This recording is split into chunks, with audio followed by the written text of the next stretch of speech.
For example, I don't think life is a property of an organism. I think it's a property of an organism in relationship to its environment in a profound way. And so, again, I think we're agreeing, and I'm just trying to say that I think that if we can teach people sets of practices that get them to realize this as a deep ontological truth, then they will be called to new ways, and we can't say what they're going to be. No, exactly. But they can be called to new ways of bringing the small and the large. I'm not happy with even those words, the imminent and the but they'll be called to new ways beyond our current grammar for how to bring them into relation. That would be for me evidence that the new religion is emerging. What do you think about that? Well, I'm curious, because the term new religion is provocative, and especially to do so. Right, especially in the presence of there being existing religions that have billions of people in them. I don't think you mean that has to replace or supersede those existing ones. I think it can reify them. Yes. And I think we probably all agree that all of the religions have different ways of interpreting them, some of which lead to holy war and some of which lead to sacred responsibility in different ways.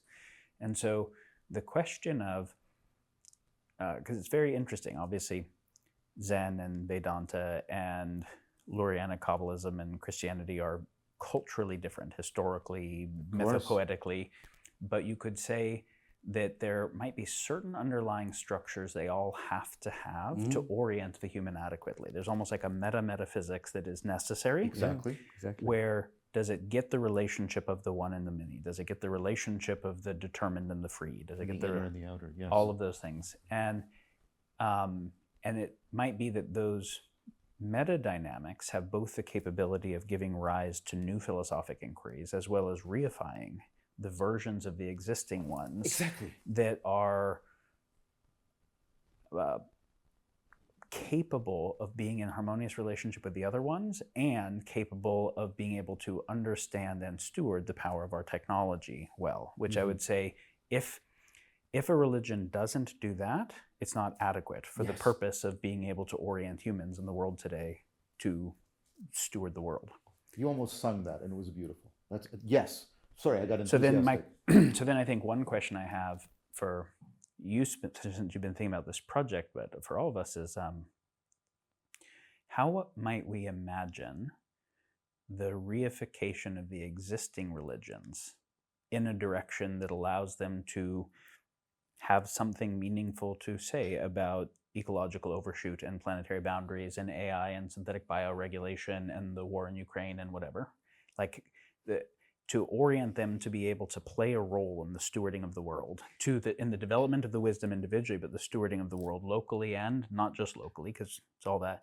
How might we see the reification of those religions and the development of new ones, or at least new philosophic metaphysical systems, the interface of, and then how do we see the interface of those with the other systems of human coordination? If I value things differently, does my economic system change? If I have a different relationship to what is a good problem to solve, does my tech design change? How does education and media change, since those are affecting the nature of human mind so profoundly? So the reification of the religions, the development of new philosophic traditions, but also the development of those, when we say you can't force it, but you can garden or nurture it, how do you imagine being able to garden and nurture the type of adequate wisdom moving forward in all these ways?